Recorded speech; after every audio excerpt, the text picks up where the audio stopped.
Hello, it's Constantine from Haskell. Today we'll be talking about the most common mistakes in Haskell. We'll cover the topics of the importance of indentation, the caveats introduced by partial functions, and the solutions, and we'll finish off with space leaks. Without further ado, let's jump on in. Let's immediately kick off our discussion with indentation. Indentation is part of Haskell's grammatical structure, so it is important to know how to structure your code with correctly indented groups of expressions.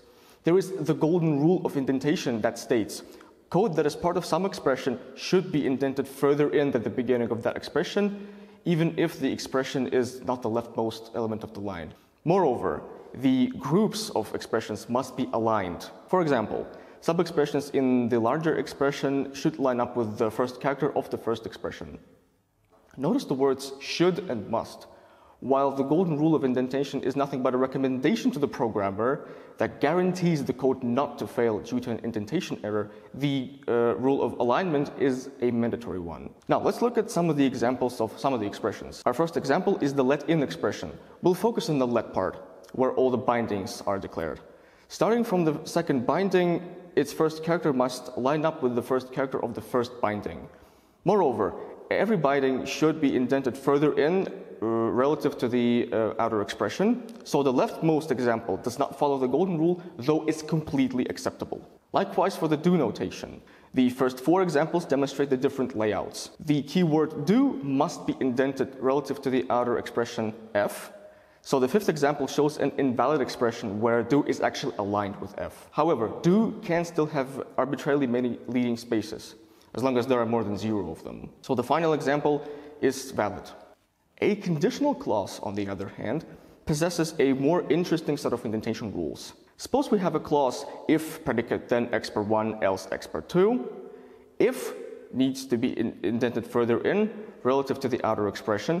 Predicate can be arbitrarily indented, even not indented at all. Then and else need to either be aligned with the outer expression or indented further in relative to the outer expression. And x per 1 and x per 2 both follow the same rule as if. Here are some of the examples. Let's carefully analyze the last snippet. Our outer expression is the binding convoluted equals, etc. We already noticed the problem. If is aligned with the outer expression. Notice how the I in if is directly under the C in convoluted, when it actually must be indented further in. Another problem straight away, x per 1 is not indented further in relative to that outer C. The next mistake usually occurs for the beginners, and it is the mix-up between the left arrow and the assignment symbol. The assignment symbol is part of Haskell's syntax and binds a value to an identifier, in a sense that an identifier holds a reference to a value.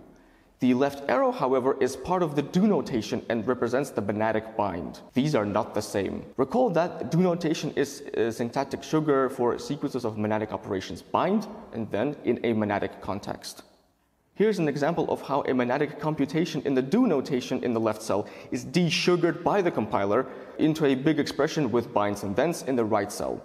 The parentheses, by the way, can be dropped since lambda abstractions are greedy and consume as much of the input as possible, but here they're included for the sake of unambiguity.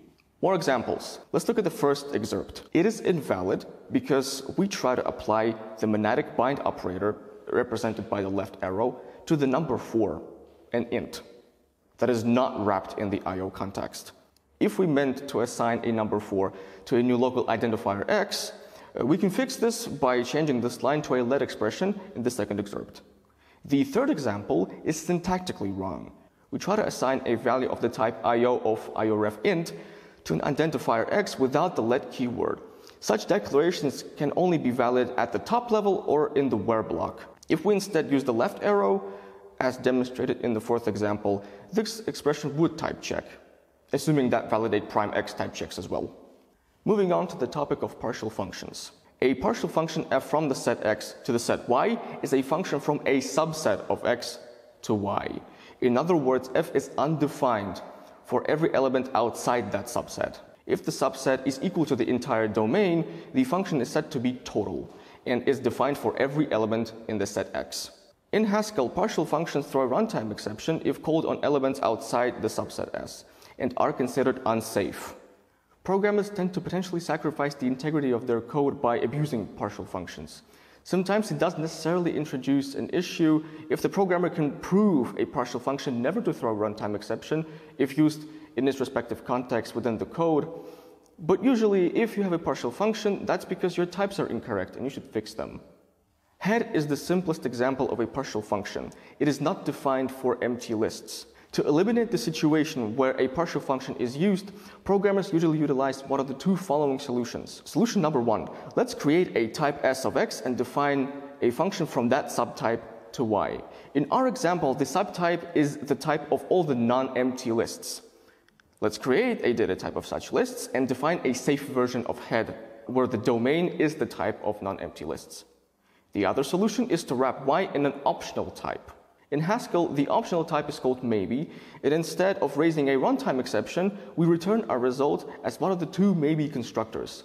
Nothing if the list is empty, otherwise we wrap the head in just. Instead of maybe, one can use either to increase verbosity or for logging purposes, or any other suitable optional type.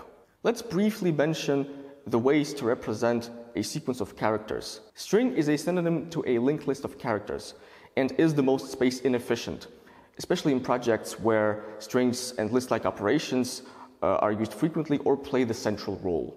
For example, if the project operates on large character-driven data. Text, on the other hand, represents a packed, space-efficient sequence of Unicode characters.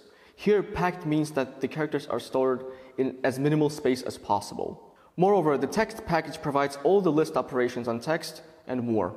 If, however, you wish to operate on binary data or the ASCII character set, or if you intend to transfer data over a network, then byte string may be suitable for your desires.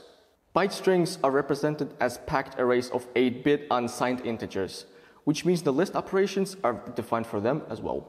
This mistake is perhaps one of the most common and most important. Space leaks through lazy evaluation. Let's remind ourselves what a space leak is. It is a situation where a computation uses more memory than necessary or expected by the programmer. In almost all cases, space leaks are eventually inevitable because they might hide somewhere in the code, and it might not at all be trivial to figure out why that part of the code represents the space leak. Space leaks can occur in parts of the program where, for example, there exist multiple computations on a symbol that references a large object. In other words, a reference to a large object is stored in an identifier, and then it goes through multiple computations. Another example is where there exists a lazy accumulating value in a recursively called function. One of the most prominent examples is the left fold. Let's start with the first example. Suppose there's a list of 1 billion integers inside, and it is assigned to a symbol x. We return a pair of two values, the sum of all the elements in the list and its length. There's a space leak, and here is why. In this particular program, during the evaluation of, let's say, sum first, the list is retained in the memory to further be processed by length. The order of evaluation here is indeterminate. Note that running sum and length separately is not a problem. As soon as either of these functions is done analyzing an element of the list, it gets garbage collected because nothing holds a reference to it. It's the fact that both sum and length need to be calculated within a single computation called SL1 is the reason why a space leak occurs. What if instead we try to traverse the list once, accumulating the sum and the length in a pair by using the left fold? Then this is precisely our second example. First off, the accumulator does not take constant space. It in fact takes linear space because it is lazy. Running this will generate a huge unevaluated expression, also known as a thunk, creating an absurdly colossal space leak. If we apply the right fold instead, almost nothing would change. A big thunk is still going to be generated, just of a different structure. Unfortunately, the strict version of the left fold, namely foldal prime, doesn't change a thing either, because it forces the accumulator to its weak head normal form. Recall that an expression is in weak head normal form if it is either a constructor, a partially applied function, or a lambda abstraction. These sub-expressions don't have to be evaluated. In the code above, our accumulator is a pair, whose constructor is the pair constructor comma, meaning its weak head normal form is itself. The elements of the pair are not evaluated. One of these solutions is to use the strict left fold that streams in constant memory from the foldal package by Gabriel Gonzalez. The other solution is to define an alternative data type of pairs, where the elements are strict. This will prevent the generation of a huge thunk when running the left fold. All in all, Haskell poses many different, unique to the functional programming paradigm and to the syntax of the language challenges, but this uniqueness is what makes learning Haskell a satisfying experience. Here is a list of sources for every discussed topic. They will be available in the description. Thank you for watching. If you'd like to see more videos about Haskell, don't forget to hit that subscribe button and click the notification bell.